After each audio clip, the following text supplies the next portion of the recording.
What am I going to do today with AI? What am I going to say today to AI? What am I going to think today about AI? What am I going to believe today about AI? And what am I going to feel today about AI?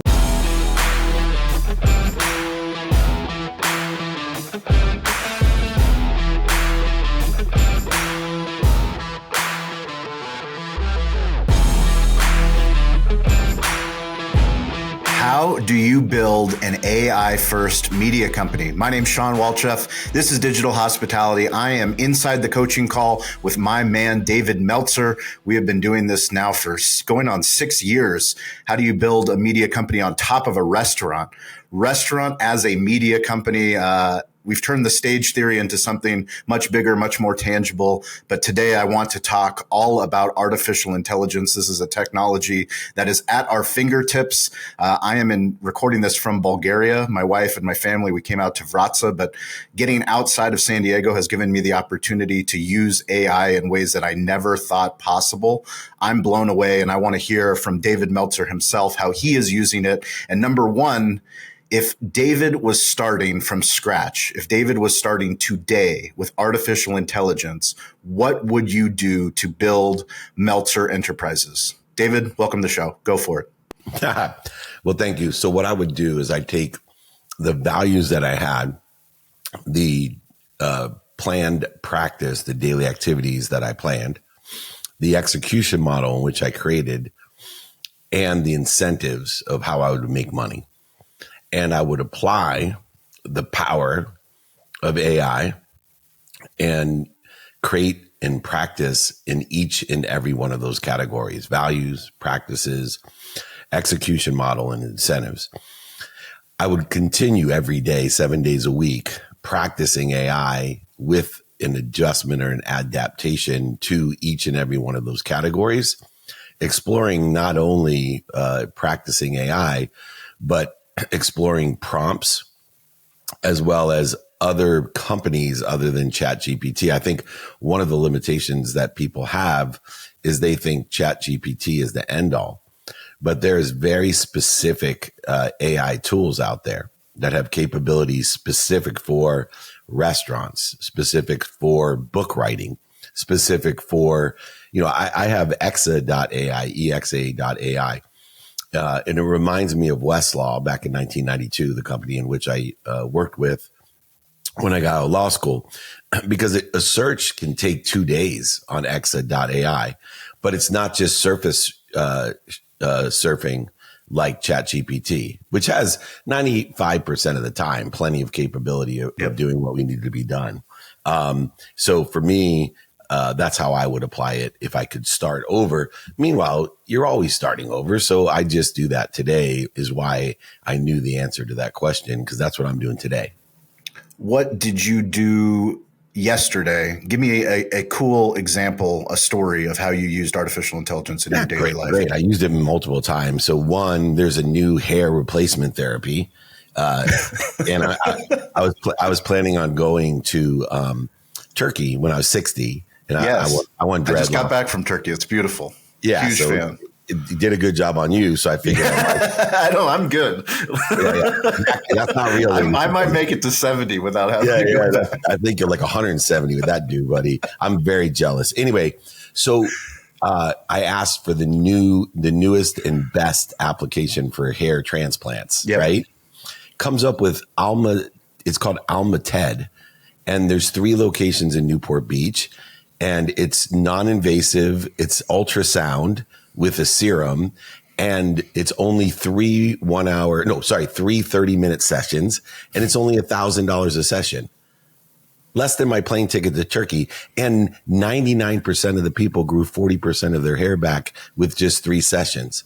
So that's one way. But let me tell you another cool way of how acceptable AI is. You'll love this one.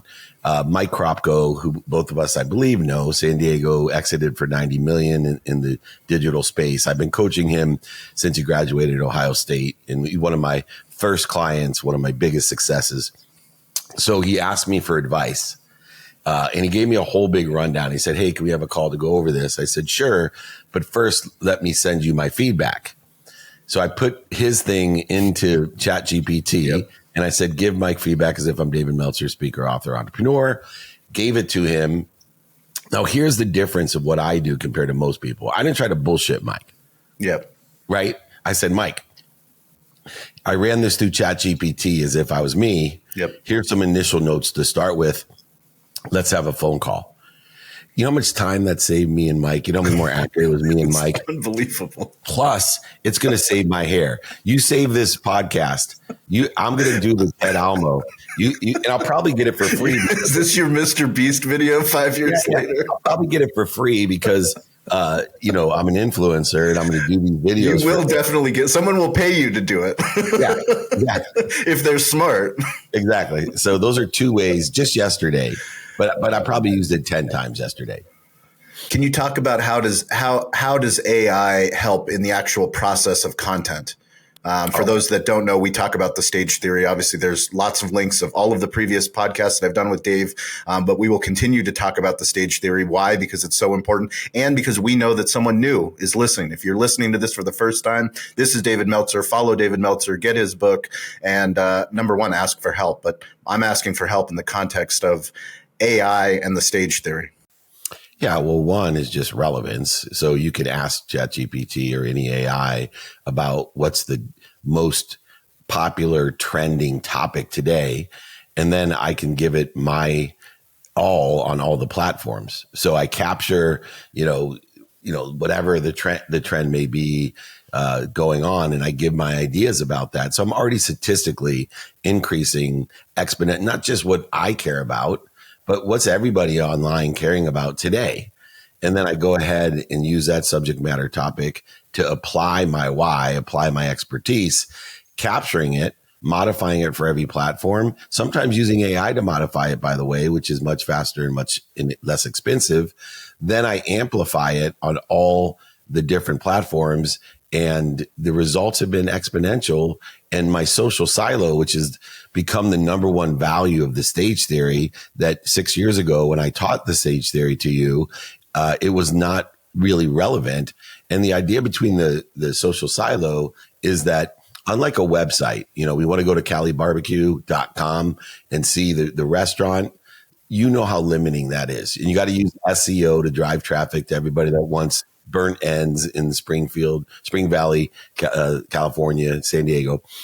Not the social silo is, regardless of how they change the rules. What happens is through this process of using AI to get the latest and greatest, apply your why to the latest and greater, capture it effectively, modify it to every platform, amplify it on those platforms. You now have a social silo so that when someone hears about David Meltzer, they're like, what? Did you hear what David Meltzer said about don't, create battles or only create battles between that which is in between you and your divine destiny. That's the only battles I'm fighting. Only fight battles between me and my divine. Everything else is bullshit. Did you hear what David Meltzer said? Then Shawn says, never heard of David Meltzer because I'm part of the 7.6 billion people.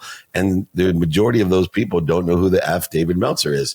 So then he goes to his favorite platform and he puts in David Meltzer. He goes to ChatGPT and puts in David Meltzer. He goes down the David Meltzer social silo, which is better known as a rabbit hole.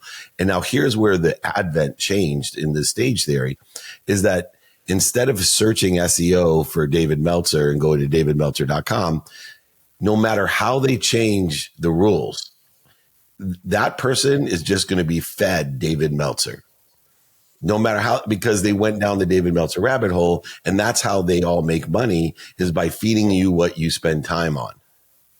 And that means you're going to spend more time on David Meltzer, which means it's going to feed you more of David Meltzer, which means eventually you're going to love David Meltzer or hate him, one or the other. At least you're not going to not know about him. Either way, you're probably going to watch David Meltzer. It's the Howard Stern theory, right? Well, there is a story I want to tell you quickly about the village here in Bulgaria. So I'm in my wife's village where she grew up, beautiful near the Balkan Mountains, just outside of Vratsa. For 17 years, I've been coming here and they have gravel roads. So no stoplights in the village, gravel roads. Just this last year, the mayor campaigned and he got the roads paved. So the roads are paved. There's no more potholes. There's no more speed bumps. They can ride bikes. The kids can ride bikes. The elderly people can walk to the store without, tripping or falling. The cars can go through without getting damaged. And what I've noticed as a sociologist is they were really excited. The humans were really excited in the village. And then a couple weeks later, everyone's taken it for granted. Yep. And this That's why you don't give people raises in salary. That's why you don't give people raises in salary. You give them bonuses. That's why. But I want to talk about the human psychology because I believe, you and I have been doing such work together because we don't care what the technology is. We're just going to go with speed. We're going to go with speed, and the speed at which artificial intelligence, the stage theory, the ability to be your own distribution, your own media company, so many people are taking it for granted. For the people that listen to this, because I know the people that listen to this that have stayed this long onto the podcast, there are kind of people. There, we say a rising tide lifts all ships. They are ships. So what can they do right here, right now to not be one of those people and take this type of technology for granted? Practice. Make it a daily behavior.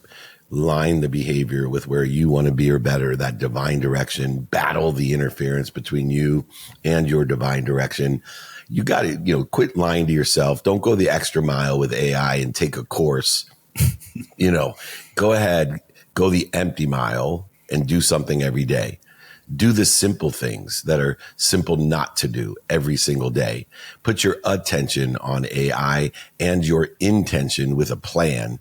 What am I going to do today with AI? What am I going to say today to AI? What am I going to think today about AI? What am I going to believe today about AI? And what am I going to feel today about AI? And when you align with that divine and battle the interference between you and where you want to be or better, you're going to find unbelievable aggregation of what you want, acceleration, as you mentioned, and an exponentiality of outcome, not by detaching, not by attaching to what you want, by making a predisposition of surrender and then being a ferocious acceleration towards where you want to be or better. A battler of interference. Behaviors are what create what you want, and behaviors with AI are exponentially greater in aggregation, acceleration, and have a compounding effect on your life. David travels the world. He does meetups wherever he goes. He doesn't care if there's one person there or 5,000 people there. How do people find out about the meetups? Please join my text community because we have 200 things that we do. Meetups, holding court, interviews, speeches, VIP dinners, all types of different things. You and I are going to be doing a lot more. I just mirrored what we did at the National Restaurant Association at Fanatics Fest. Amazing. It was amazing. It shows the potential of what you and I can do together because you're the best out there, trained by the best and becoming the best out there as well in this atmosphere. But we're going to be doing San Diego meetup this week in our backyard down there in Mission Bay. There we go. So come and see us on July 3rd. Then we'll be in San Antonio at the Aspire event. Then we'll be at the NBA Summer League doing, the same thing, interviews, meetups, VIP dinners, holding courts, all in speeches. It's a Dave Meltzer car wash per se. And then we'll come back. It's something I really would like to invite you to. I'm on tour with SiriusXM. Yep. We're doing the SiriusXM content mastermind and everything in one at Sirius, distributed, marketed, and amplified through SiriusXM, July 15th. So come and join us, San Diego, San Antonio, Las Vegas, and LA. That's the Dave Meltzer way. Come and join me, either david@dmeltzer.com or text me 949-298-2905 to be invited to everything. If you feel obligated when you're invited, if it makes you feel like shit, don't text me because you're going to get a lot of invitations. That's it. The truth vibrates the fastest. David, I appreciate you as always. The ferocious Buddha. I'm Shawn. You can find me anywhere at Shawn P. Walchef. Thank you, David. Until next time, we appreciate you. Stay curious, get involved, and don't be afraid to ask for help. Thanks, Dave. Love you, buddy. Love you Have too. fun in Bulgaria. Thank you. See you. Thank you for watching. Thank you for listening. If you've made it this long, you are part of the community. You're part of the tribe. We can't do this alone. We started, no one was listening. Now we have a community of digital hospitality leaders all over the globe. Please check out our new series called Restaurant Technology Substack. It's a Substack newsletter. It's free. It's some of our deep work on the best technology for restaurants. Also, go to YouTube and subscribe to Cali Barbecue Media. Cali BBQ Media on YouTube. We've been putting out a lot of new original content. Hopefully you guys like that content. If you want to work with us, go to betheshow.media. We show up all over the United States, some international countries. We would love to work with you and your growing brand on digital storytelling. You can reach out to me anytime at Shawn P. Walchef on Instagram. I'm weirdly available. Stay curious, get involved, and don't be afraid to ask for help. We'll catch you next episode.